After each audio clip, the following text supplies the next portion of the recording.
Most people will do the same exact thing and react in predictable ways, but expect something to change in their life.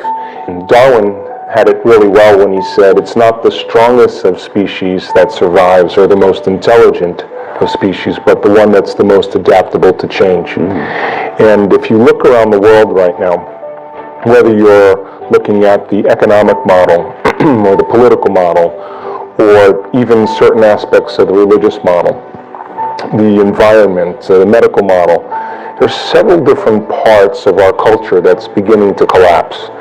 And if you study human nature historically, we always wait for crisis or trauma or disease or diagnosis, both as an individual and as a culture, before we decide to change.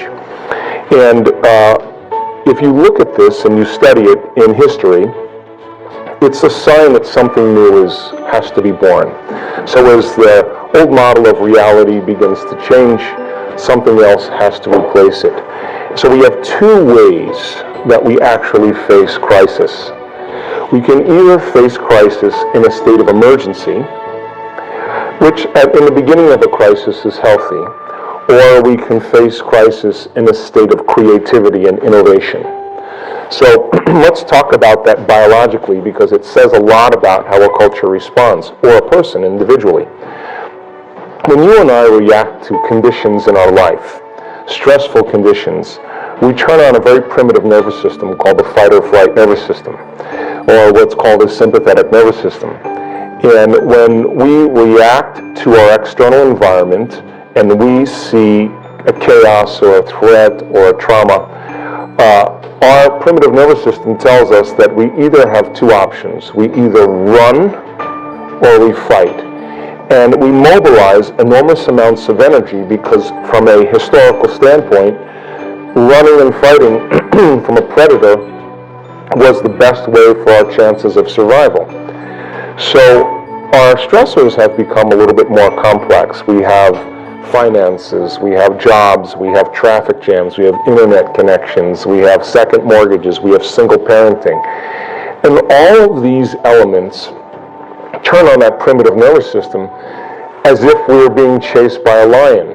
So in the short term, all organisms in nature can deal with short-term stress. A zebra gets chased by a lion, 15 minutes later it goes back to grazing and the stress is over. It returns back to homeostasis. Now, stress is when your body and brain are knocked out of balance. The stress response is what your body innately does to return itself back to order. So, we know from a scientific standpoint that when you turn on the stress response and you can't turn it off, now you're headed for disease. Now you're headed for some type of breakdown. So, if you look at a crisis in terms of emergency, and we're releasing all of these primitive chemicals of adrenaline and cortisol, well, those chemicals create the emotional states of anger, of frustration, of aggression, of hatred, of fear, of anxiety, of insecurity, of hopelessness, of powerlessness, of guilt, of shame, of depression. The other state of mind, if you can view crisis as a great opportunity brilliantly disguised as an impossible situation, and you have to match the conditions in your environment with a new mind. Now we're talking about greatness, because innovation and creativity and a new way of thinking and a new way of being means that we can't do the same thing from the past. And so in history, cultures or individuals that overcame their environmental conditions were considered mystics and saints and leaders and charismatic leaders. They were individuals that saw past the illusion of the present reality. Now, when we begin to become innovative or creative, the brain begins to switch. We begin to turn on the forebrain, the frontal lobe, which is really the crowning achievement of a human being, and we begin to ask bigger questions. How can we create a new way of being in a world that's falling apart? How can we begin to create a new system to adapt to these conditions? Now, The hardest part, without a doubt, in all of my research about change is not making the same choice as you did the day before. So reason this. You think 60 to 70,000 thoughts in one day. Out of those 60 to 70,000 thoughts that you think, 90% of those thoughts are the same thoughts as the day before. So the same thoughts will lead to the same choices. The same choices will lead to the same behaviors. The same behaviors will create the same experiences. The same experiences create the same emotions, and those same emotions drive the same thoughts, and that's called a personality. And your biology is a reflection of your state of being. So then your personality is directly related to your personal reality. And your personality is made up of how you think, how you act, and how you feel. So in order for you to create a new personal reality, a new life, then you have to begin to examine the thoughts that you're thinking and decide if you want to continue thinking that way or choose a new way of thinking. You have to become aware and observe your behaviors and look to see if those habits are something that's going to support a new future. And you have to look at the emotions that you've memorized that keep you connected to the past and decide if those emotions are healthy. So most people try to create a new personal reality as the same personality, and it doesn't work. We literally have to become somebody else. So it stands to reason then, as you begin to question and speculate possibilities, the Wright brothers, Madame Curie, Thomas Edison, Benjamin Franklin, Marconi, they were all thinking outside the box. They were asking questions. Is there a way to create this outcome? And when they began to think in new and unusual ways, new thoughts lead to new choices. New choices lead to new behaviors. New behaviors lead to new experiences. New experiences create new emotions. And all of a sudden, you start to transform. So, in order to change a culture, you have to change individuals. We have to change it individual by individual. Now, this requires then, by not making the same choices you did the day before, to begin to think and act in different ways. This is the creative function of human beings. So if an economy is collapsing, if a government is deceiving, if people are no longer feeling supported, then we have to think in uncommon ways in order to adapt to the environment. If we don't, then it is really the environment, the external world, that's controlling how we think and feel. We're victims to the external world.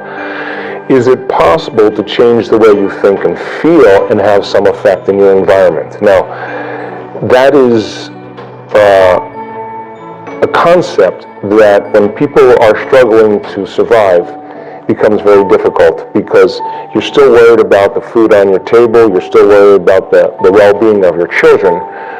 But what's the alternative? I mean, there aren't many other alternatives. So then when we start asking unlimited questions like, what would be a great way to run a business in this changing world? How could I begin to influence my future? It requires one amazing thing, and that is gaining knowledge, gaining information. Every time you learn something new, you make a new connection in your brain. That's what learning is. And as you begin to think about new ways of being and you're learning new information, the brain begins to fire in new sequences and new patterns and new combinations. And whenever you make the brain work differently, you are changing your mind. Mind is the brain in action. So when we begin to get creative, something unusual happens. We stop living by those survival emotions. Those survival emotions alter our perception and cause us to look at the future through the lens of the past. As we begin to design a new way of being, we have to lay down the very thing that we used our whole life to get what we want for something greater to take over. Now we're talking about genius. Now we're talking about innovation. Now once the idea comes, the next step is that you have to take action. You have to do something with it. I hope you enjoyed this amazing speech by Joe Dispenza. we'll continue with our daily challenge. Can you complete the inspiring quote and give us the right answer? If you can do it first, you're the daily winner. In the last video we were looking for two words, and the quote was Simon Sinek's, and it goes like this. The only two ways to influence human behavior. You can manipulate it or you can... The correct answer was inspire it. So there are only two ways to influence human behavior.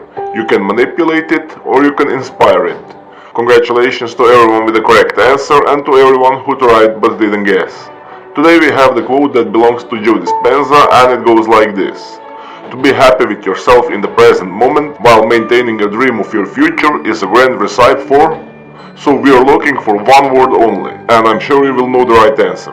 Write your answer in the comments below the video. Even if you're not sure, try and guess. You might be winner of this challenge. If you love this video and find it helpful, give your thumbs up and share it with your friends. Don't forget to subscribe and hit that bell button so you don't miss my new videos and new challenges. So hit the bell button and you will get notification when new video is published. If you really like what we do here and want to support us, you can join our channel and our community for a symbolic fee and gain many other additional features. You can do that by clicking the join button next to the subscribe button. Or you can click on the link in the description of this video. Stay good and have a great day.